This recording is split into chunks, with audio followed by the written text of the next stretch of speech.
Guido coming at you with a tactics talk, and I got a replay here. We haven't seen Chip the Dip for a while. He's in his Chaffee Tier 5 in the middle of a 3-5-7, relatively low tier battle. And he is on the returned new map, the old new map, the return map, Province. And they have spawned in the southwest side. He is headed over to the east side, crossing his cap and trying to head up the ramps over there. Before we get started with Chip, because it's an interesting game and I think there's a lot to learn here, let's just talk for a moment about this map. My goodness, it's bad. Guess what?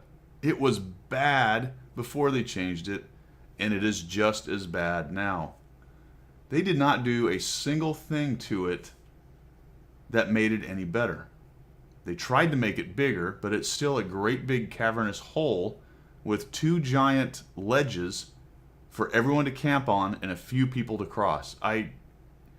If ever there was an example of map making or tweaking, probably more correctly to say tweaking in this case, because they changed an old map around, that proves that Wargaming has no idea how to do a balanced map or to fix the map's problems that they have. This is the poster child, the absolute poster child. They have created, well, I guess that's all I have to say about that, because let's move on. It's incredible.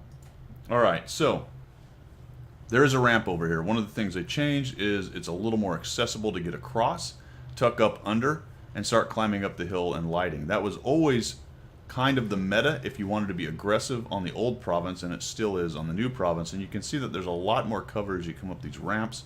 There's two different ramp ways you can go. The safer one in general for both sides is the one that comes around the extreme end, but you have to work your way all the way through, and there are opportunities to shoot you in the side in various places. The middle ramp, and both of them have a very similar situation.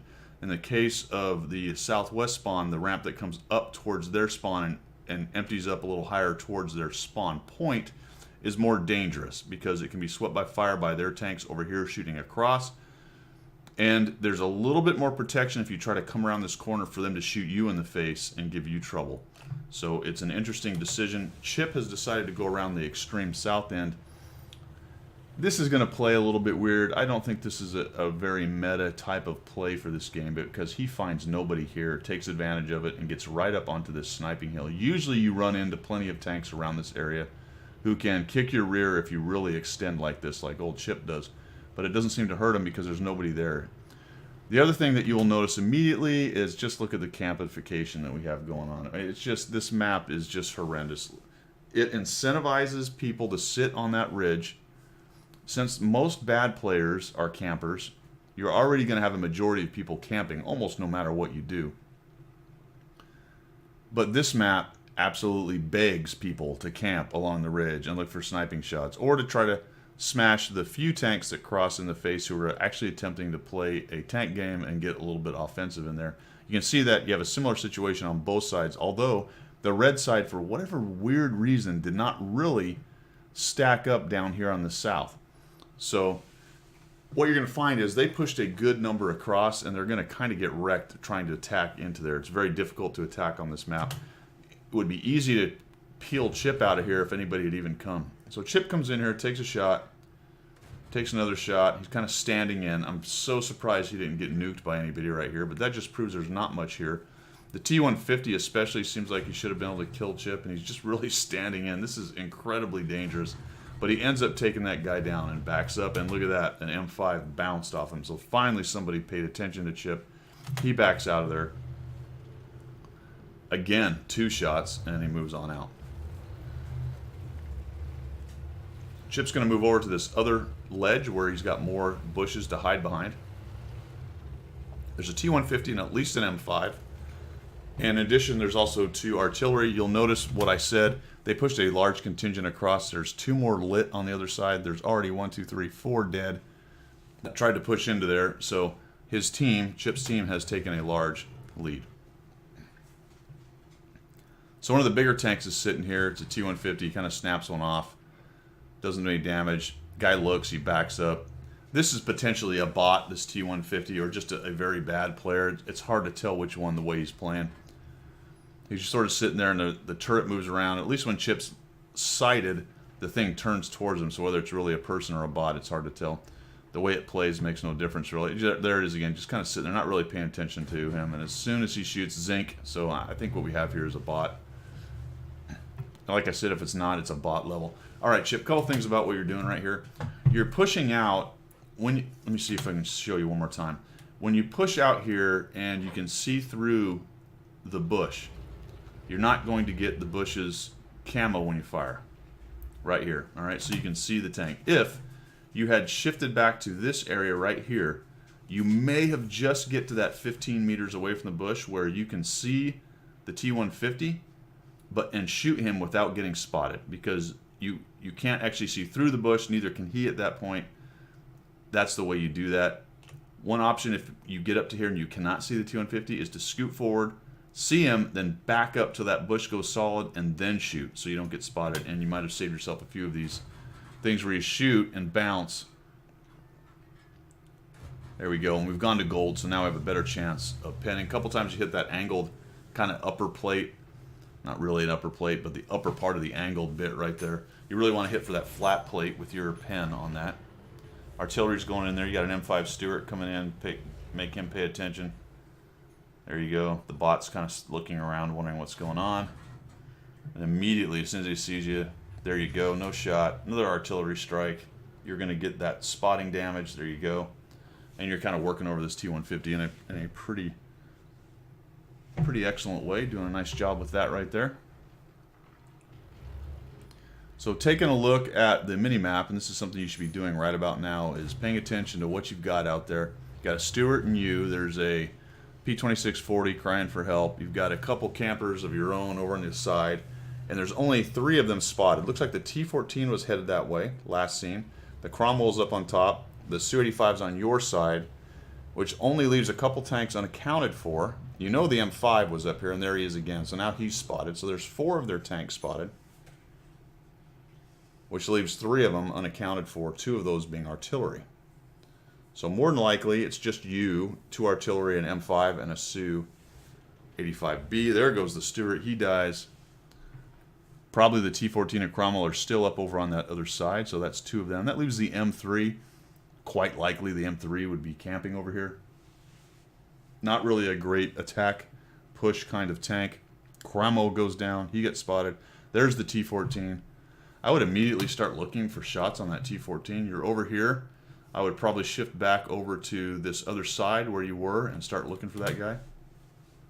He's lit, so he's right outside your draw distance. That may be what you're thinking about right here. The other thing you really need to be thinking about here is I'd have been off this hill probably 30 seconds ago, pushing in there and trying to find that M3 and those 2 artillery. The T-14's over there. All you've got is a lowly M3 and a couple artillery, and you've got a nice fast, might be fat, I don't know, agile scout.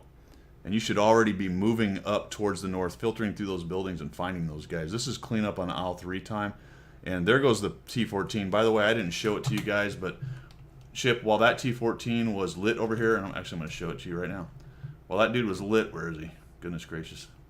I can't find him.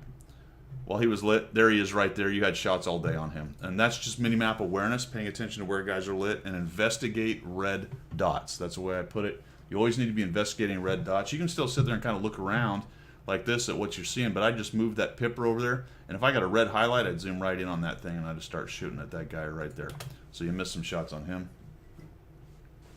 And you're just, what's the plan here is what I usually tell people. Okay, great, you took this spot. That's fantastic. What is the plan, Chip? You need to get in there and get your hit points. Go kill those guys. There's no reason to sit there. It's gameplay like that, and I'm not saying you're doing a bad job, but prepare for brutal honesty. It's gameplay like this where good players, this kind of thing drives them nuts, especially if they're already dead and now they're kind of riding along. And watching people who should understand they have a clear advantage but don't actually react to it. Now I say should understand. People come with all kinds of levels of skill and experience in the game. But eventually you want to get to that point where you'd be looking at that mini-map, looking at what was left of the enemy team, and you'd already been back here murderizing all these guys. They're kind of trucking along out into the open. I don't think I would have approached it this way. If I were you, I'd have maybe gone around these buildings a little bit, because if you can proxy light one without just driving out in the open and getting shot, that would probably be better. In addition, you have to expect the artillery's back in these bushes somewhere, and if you're out in this open area, they're going to have free shots at you all day long. So there's the M3. You turn back around. Oh, there's an artillery right there. Okay, so one of them wasn't back there. One of them's sitting there. I'm going to start shooting at him. Oh, shoot, there's a shot. Okay, now that's SA you need to think about right there. That grill hit you from the right. It's faded away, but that grill indication was right here, which means he's back here somewhere. All right, there's the one artillery dead. There's the M3. That grill is right behind you in those bushes. Here comes the M3. I would actually aim for that top dome instead of trying to blast through that statue. It worked out for you, but no reason to take a little bit of pen off of it just because you want to shoot through a statue right there. And so there you go. And if that was because you saw that indicator, then good on you. He was actually a little further over here to the left than right behind those rocks. You're going to light him up, push in, and I'd have just auto-aimed and kept driving. You're going to stop, which is going to let you eat a shot. Luckily, he didn't nuke you right there, and you're able to take him down, light him on fire. There he goes. And at the end of the day, this is interesting because you end up with a 1,000 damage game at this tier. Pretty darn good with 563 spotting, which is a pretty decent game. And I would contend that it might have even been able to be a little bit better if you'd have been a little more aggressive. In a couple instances right there when I thought you probably could have moved out. Maybe use the bushes a little bit better right there, but overall for what the game was and how you handled it, you did a nice job.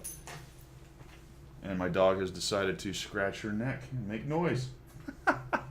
All right, Chip the Dip, nicely done, man. Good job. Oh, there she goes again. We will see you.